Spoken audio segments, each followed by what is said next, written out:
Bonjour à tous et bienvenue dans cette nouvelle vidéo. Donc je suis avec Souad qui vient de s'installer de l'autre côté de la frontière dans son nouveau centre de bien-être. On va faire toutes les deux une séance de hijama. Hijama ou cupping thérapie. Ou cupping thérapie, c'est ça. On peut les connaître sous ces deux noms-là. Exact. Bienvenue à toi Jennifer. Merci. Dans mon petit centre qui va s'agrandir petit à petit. Oui, effectivement, je suis infirmière, donc je suis formée au cupping thérapie ou hijama. On peut l'entendre sous ces deux noms. Je me suis spécialisée dans tout ce qui est médecine alternative et complémentaire. Oui. J'ai fait de la médecine moderne pendant un bon nombre d'années. Et après, je me suis plus ouverte à cette médecine douce et j'ai vu vraiment des résultats bénéfiques et c'est là que j'ai préféré me spécialiser. Ça a été le déclic, c'est quand tu as vu plus de bons résultats, plus d'effets que du coup... Exactement, effet naturel surtout. Ouais. Donc c'est ce que tout le monde recherche aussi, avoir des soins de qualité. De plus en plus. Et qui dure. Et qui dure, voilà. Pas juste de l'instantané qui soulage. Sur en effet. Et puis que ça revient... Par rapport... à tout ça, ton parcours par rapport...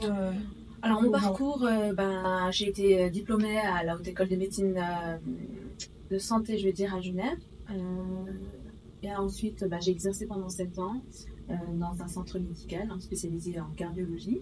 Et voilà, petit à petit, j'ai été formée en tant qu'hélipratiqueur, j'ai suivi la formation de hélipratiqueur, de naturopathie. Forcément, quand on pratique, on commence à voir les problématiques dont je fais face. Et du coup, je pars à la recherche de formation de médecine douce qui soulage justement tout ce qui est ostéo-articulaire. Et du coup, les ventouses, dont j'ai fait pas mal de formations, vu qu'on parle principalement de ça aujourd'hui. Cupping thérapie, j'ai fait des formations donc...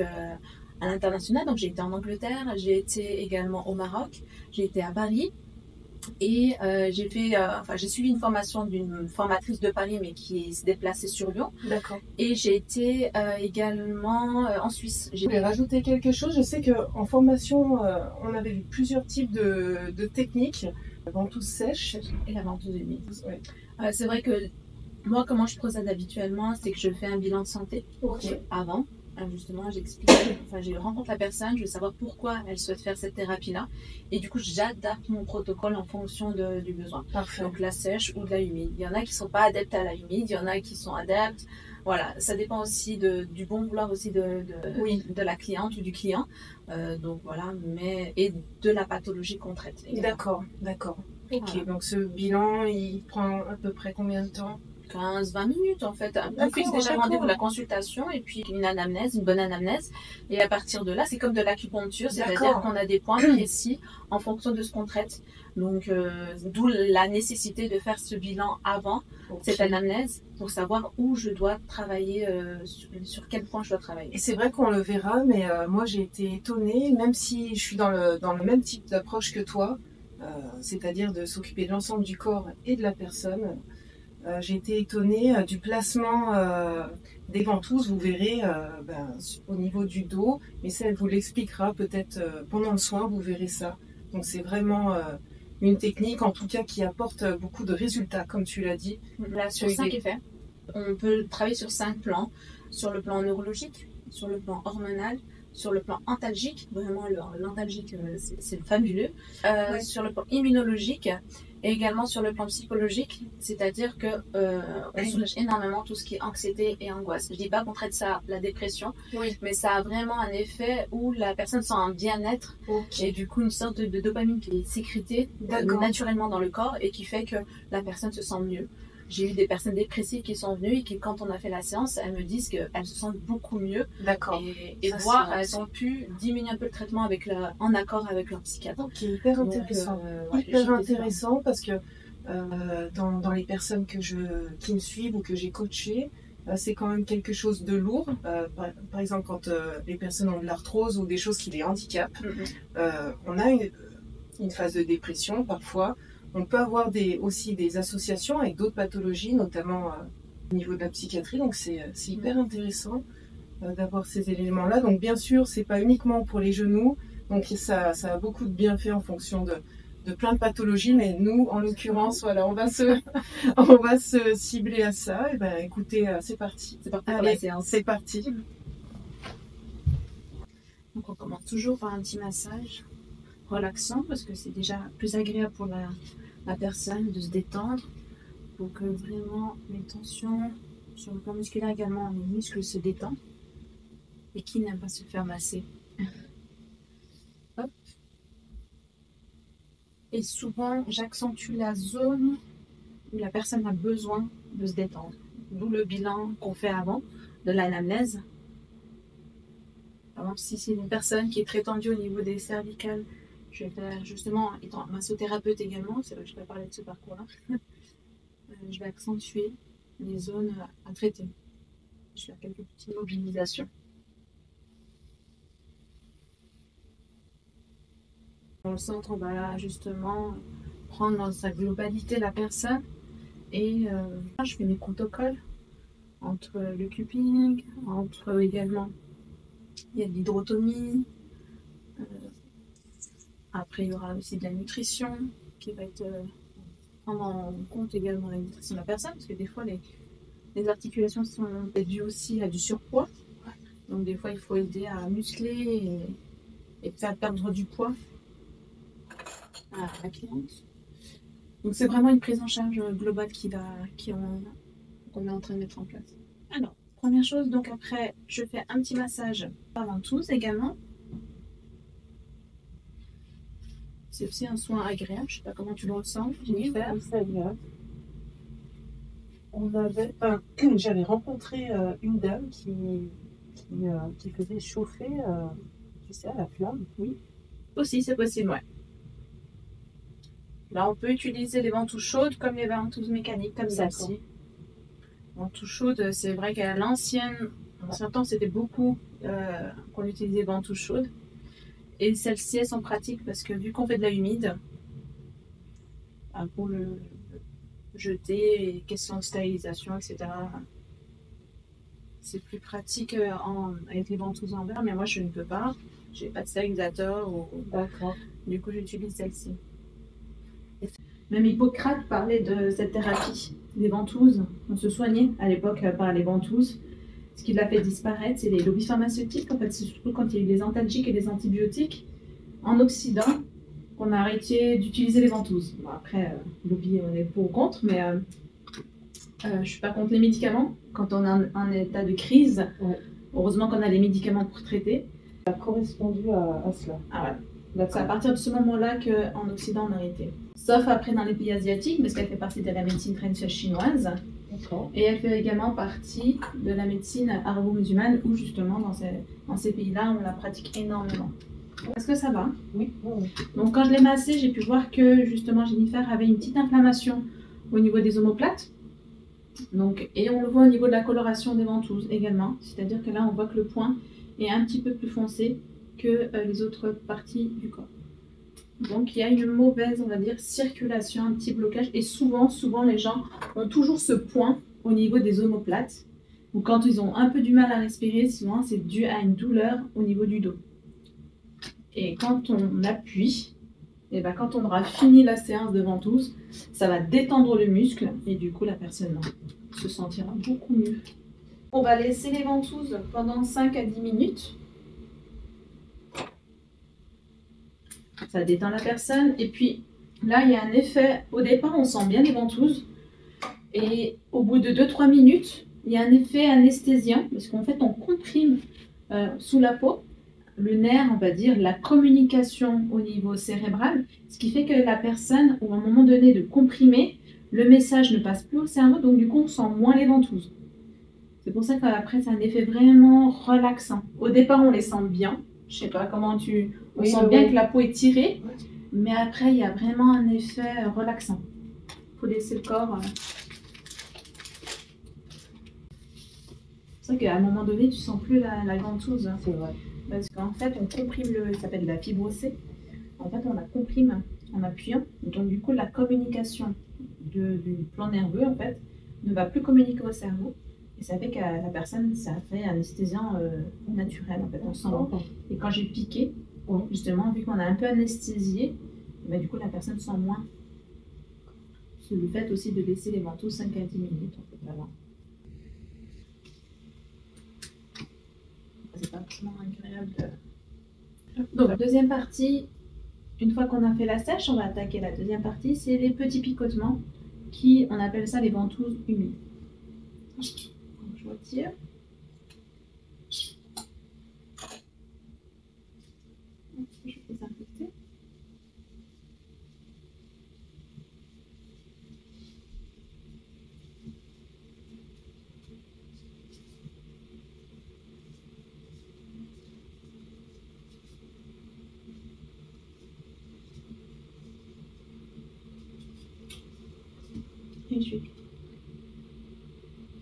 C'est vraiment de l'effleurage, hein. On picote légèrement. Je pense que Jeanne peut en témoigner. Oui, c'est pas douloureux du tout. On sent des picotements. Même certaines clientes ont l'impression, en tout cas, ça les chatouille. Donc c'est vraiment. Les gens pensent que le fait de saigner, c'est mauvais, ça fait mal, parce qu'on a été formaté d'une certaine manière, hein, quand on est petit, tomber, saigner, c'est douleur, c'est mauvais, alors que saigner, c'est pas forcément négatif. Hein. Tu vois, je vais te faire rire, tu vois, je l'ai dit à ma mère, je faisais ça. Ouais. Et ben, elle m'a fait, ah non, hein, pas ça. Tu vois, la réaction. Bah ouais. Ouais. Parce que automatiquement, parce qu'elle n'est on a pas informée, tu vois, sur... manque d'informations, ouais. et puis... Et surtout, saigner, c'est mauvais en fait. Ouais, voilà. C'est des croyances qu'on nous a inculquées depuis qu'on est tout petit. Et alors que ça a été prouvé qu'en faisant saigner de cette manière-là, on faisait sortir les toxines. Maman, si tu écoutes. À l'avenir. Donc c'est vrai que ça a été prouvé même en naturopathie. Je ne sais pas si quand tu as fait la formation de Health Practical. Ah oui, on a eu un cours. On a eu un cours sur ça, justement, de ouais. faire piquer ça justement... un effet détox. Ou quand vous allez voir le kiné, qu'est-ce qu'il dit? Il y a un blocage, mauvaise circulation. Et bien en faisant ça, on améliore la circulation de l'organisme. Donc on picote légèrement. C'est vrai que là c'est impressionnant parce qu'on voit les ventouses remplir. On laisse le corps réagir comme il le sent. Vraiment, c'est... On fait confiance au corps. Il élimine. Des fois, j'ai plus de sang dans une ventouse et moins dans une autre. Ça dépend de... Par exemple, le point qu'on avait vu tout à l'heure pour Jane, c'était celui-ci. Et ben c'est celui qui là actuellement sent davantage. Parce que c'est un point qui te faisait mal, qui était une gêne. Et ben du coup, là le corps, il élimine davantage. Et là, on voit tout de suite la différence. Là, tu saignes beaucoup plus dans celui-ci. Voilà. Et donc, les points en bas du dos sont reliés par rapport au genou. Parce que quand on tire le genou, ça tire jusqu'au bas du dos. Du coup, il faut soulager également le bas du dos.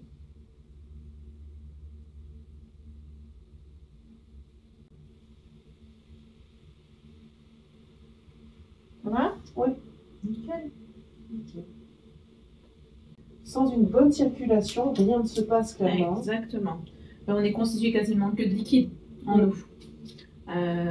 Et des fois, le corps, il a cette capacité d'éliminer, mais ça lui prend des fois un peu plus de temps. Alors que dans cette thérapie, on l'aide. On est en train de lui dire, écoute, je vais t'aider, je vais extraire un petit peu pour que justement il y ait cette amélioration de la circulation sanguine. Donc là, Jane ne sent absolument rien du tout. C'est vraiment ce qu'elle a pu ressentir, c'est les petits picotements et l'aspiration. Mais là, le fait qu'elle saigne, elle sent absolument rien.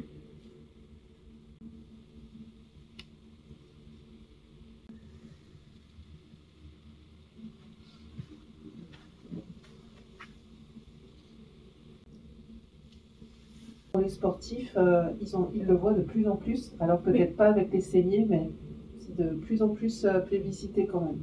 Alors oui, comme Michael Phelps, qui l'a vraiment prodigué à la natation. Bon, après il y a Karim Benzema. Il y a de plus en plus de sportifs, parce que c'est un effet vraiment décontractant musculaire. Pour le temps de récupération, par exemple aussi, il y a besoin de soulager le muscle. Et les ventouses, le fait d'avoir été toujours contractées pendant l'effort physique intense, et ben les ventouses, souvent l'exemple que je donne, c'est quand un muscle est contracté, il y a une main fermée. Donc on imagine que ça c'est le muscle. Et le fait qu'une ventouse vient sur ce muscle-là et justement qu'on apporte une force, on appuie dessus, on appuie. Et forcément quand on va retirer la ventouse, le muscle va se détendre à ce moment-là. Donc d'où c'est pour ça que les grands sportifs utilisent les ventouses.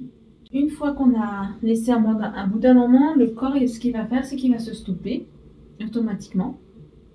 Et là, on va justement retirer les ventouses. Ça dure à peu près 5 à 10 minutes.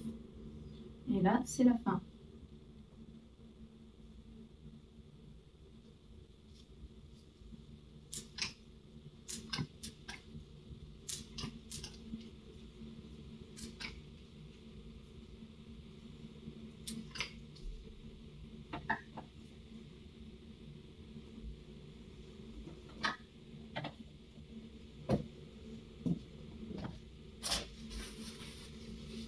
La grande question qu'on me dit, mais comment tu fais pour retirer, pour pas en mettre partout? Ouais. Moi, je suis adepte aux couleurs claires dans mon cabinet, que ça reste toujours propre. Mais c'est une technique à avoir. Hop. Bon, moi, je saigne beaucoup, hein. Je te le dis, comme Ouais, ça, tu prépares double linge.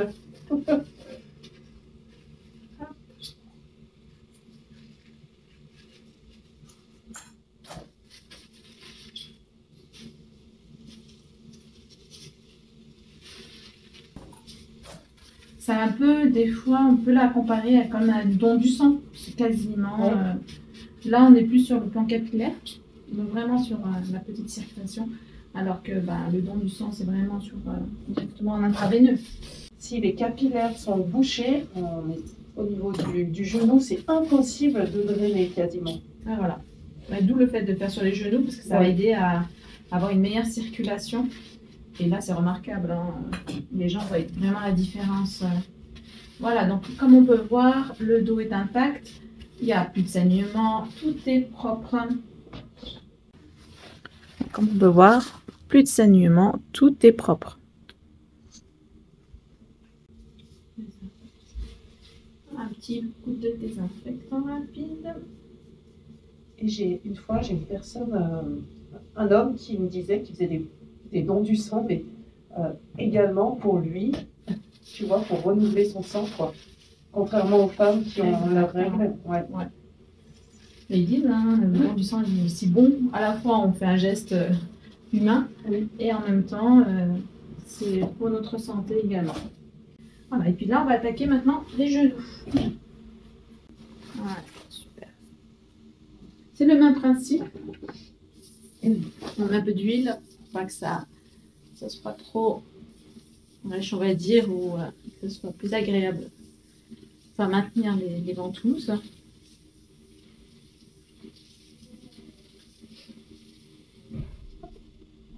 Et le même principe, c'est qu'on pose la ventouse autour du genou, qui aurait un effet drainant.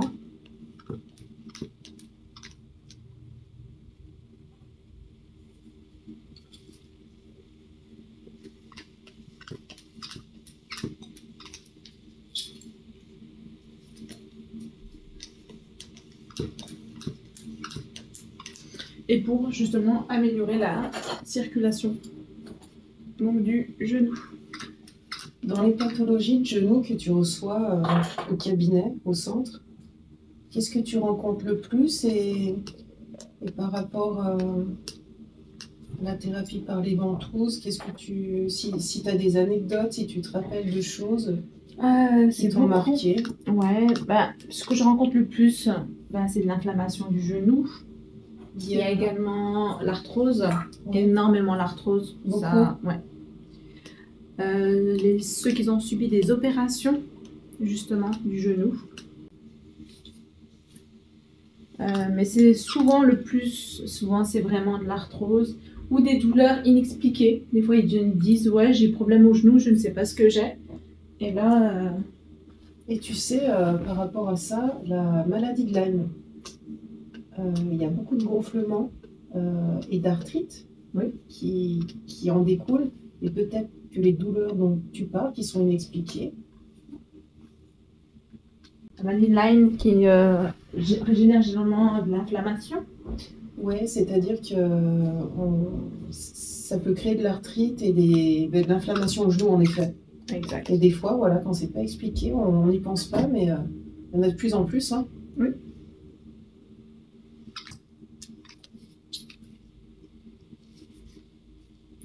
Souvent, les ventouses, c'est comme l'hydro, on le met dans les zones où la personne a la mal.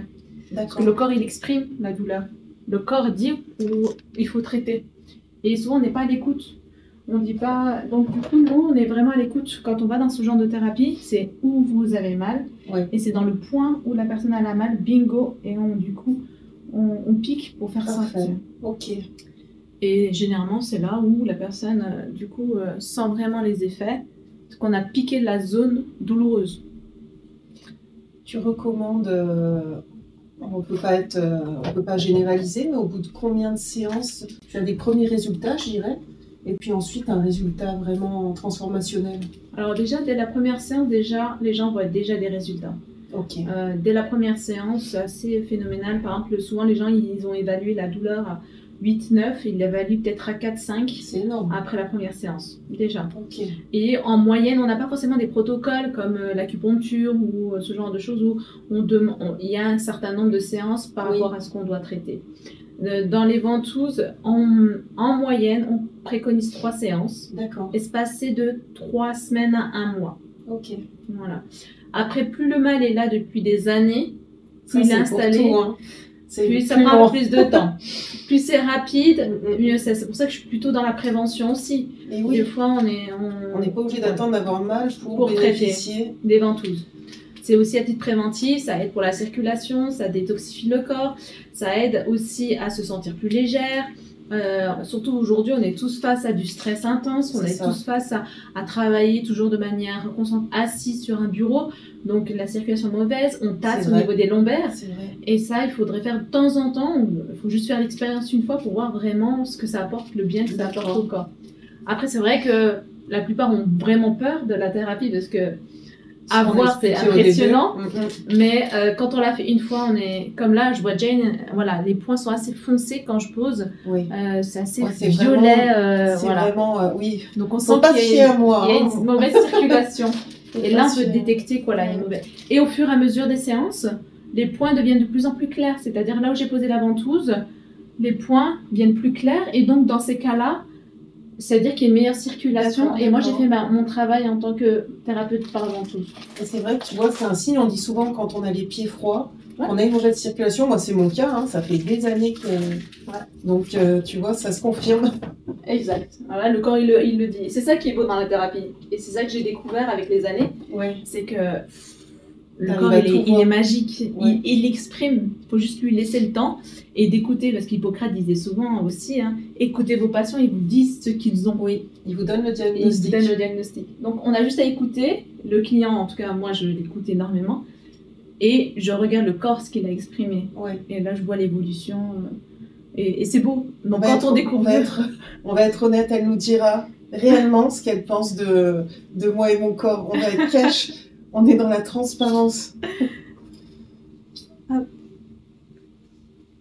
Et là, comme l'étape du dos, on va aller picoter le genou pour améliorer la circulation.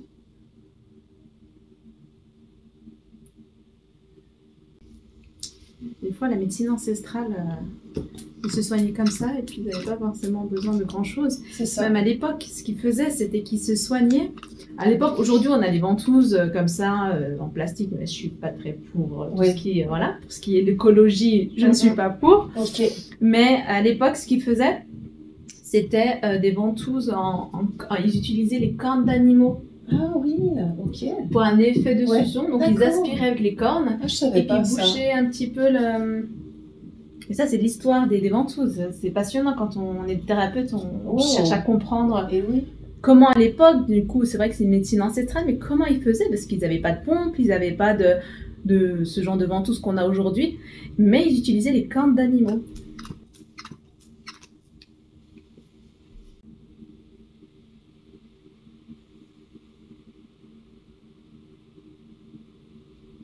Ça va? Oui. Sur l'autre genou, vu que j'ai été multi-opérée, j'ai des sensations qui sont différentes. Des fois, j'ai des endroits où j'ai pas de sensation, des fois un petit peu plus sensible du coup. Là, sur le genou gauche, moins. Et voilà. Et on laisse le corps évacuer gentiment.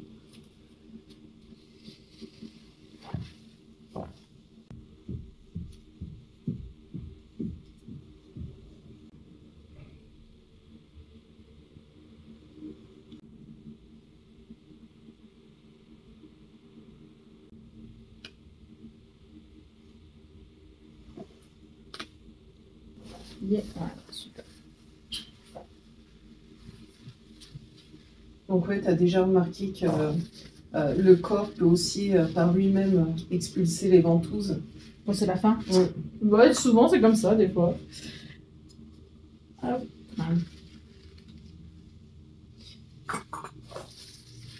Et donc tu as des ventouses adaptées en fait à chaque endroit de la peau. Pour la nuque, la tête, les jambes, les genoux, on a des petites tailles. Et puis aussi, j'ai des petits bouts de chou qui viennent aussi. Ah ok. Pour la ventouse sèche.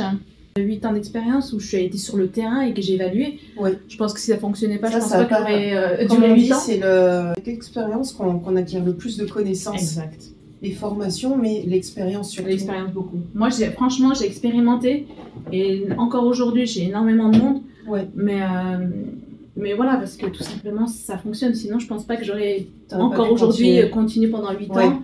Et là, je m'arrête pas non plus. Ouais. Vraiment, ouais, l'anxiété, angoisse aussi, ça aide bien. Parce qu'on a tout ce qui est le chakra, justement, Oui. les douleurs, et ben là, on va les mettre à ce niveau-là. Franchement, il faut le tester pour vraiment voir les Ouais. effets. Et voilà, Jane. Un petit zoom, vous voyez, donc ça ne saigne plus. Et voilà, vidéo terminée. J'espère que ça t'a plu. Dis-le moi avec un pouce bleu. Pense à t'abonner et à activer la cloche des notifs pour être prévenu de la prochaine vidéo qui arrive bientôt. Voilà, séance Hijama terminée. Là, je suis à J+2 et honnêtement, oui, je ressens les bienfaits. J'ai visuellement observé sur des parties qui étaient en inflammation, un assèchement complet. Donc c'est la deuxième fois que je fais le hijama. Je pars pour une 3e séance d'ici un mois. Si tu as des questions, profites-en, parce que comme ça je pourrais les reposer à Swad et je répondrai dans les commentaires. Mais c'est vraiment donc une pratique que je peux vous recommander parce que je l'ai pratiqué. Tout ce dont je vous parle, je l'ai pratiqué sur moi-même. Je donnerai jamais un conseil que je n'ai jamais appliqué sur moi-même. En fait, je fonctionne toujours comme ça. Tout ce qui fonctionne sur moi, je vous le retransmets. Tout ce que je vais découvrir et qui ne fonctionne pas, je vais pas aller vous faire une vidéo dessus. Moi, mon but, c'est que sur cette chaîne, on aborde des sujets qui sont pas abordés ailleurs. Sinon, autant s'abonner ailleurs, vous retrouverez le même type de contenu. Ici, on est vraiment là pour solutionner cette problématique de douleur chronique au genou, qui reste encore évasive pour beaucoup. Pourtant, c'est assez simple. Je vous refais un résumé. Rééquilibrage du corps mécanique, exercice spécifique, mobilité articulaire dans laquelle on va venir renforcer nos tissus et hygiène de vie adaptée à notre terrain. Donc, les techniques comme le hijama, comme tous les remèdes que je vous apporte, je sais que vous êtes friands de ça parce que ça va pas demander un effort. C'est quelqu'un qui va prendre soin de nous, on va simplement appliquer un soin qui ne demande pas d'effort. Mais sachez que ce n'est qu'une aide. Alors c'est une grande aide, mais la base, vous la connaissez. Et pour ça, j'ai créé un programme qui est en fait sur mesure, c'est-à-dire qui est personnalisé à 100% pour vous, avec mon équipe de naturopathes, pour vous apporter vraiment des résultats rapides, le plus rapide possible en fonction du stade où vous êtes, pour que vous puissiez reprendre une vie normale et donc une vie active et sportive. Voilà l'objectif en moins de 90 jours. J'ai beaucoup de résultats déjà dès le premier mois. C'est en 90 jours qu'on a de belles transformations. Je commence à avoir des résultats à 1 an qui sont hyper positifs. J'essaierai de faire témoigner un maximum de mes clients, mais c'est toujours compliqué parce qu'on est quand même sur des pathologies et mes clients ne souhaitent pas toujours témoigner par vidéo. Donc j'ai des témoignages écrits. N'hésite pas à aller les checker sur mes différentes plateformes. En tout cas, je te remercie d'avoir regardé cette vidéo jusqu'au bout. Pense à t'abonner, à partager, ça soutient mon travail et ça me montre que tu souhaites davantage de ce type de contenu. Je check, si je vois qu'il y a beaucoup d'interaction avec des pouces ou des commentaires, je me dis tiens, je vais orienter mes contenus de ce côté-là. Donc fais-moi part dans les commentaires de ton avis sur cette vidéo. N'hésite pas aussi tout ce qui est retour négatif, je les prends plus comme une aide pour progresser. Voilà, toute critique est bonne à prendre quand bien sûr elle est faite dans le respect. Voilà, je te dis à très vite. Je prévois une prochaine vidéo avec un autre thérapeute de mon cercle et celle-ci promet également d'être hyper intéressante. Donc active bien la cloche des notifs pour être prévenu de la prochaine vidéo. Je te dis à très vite. Ciao.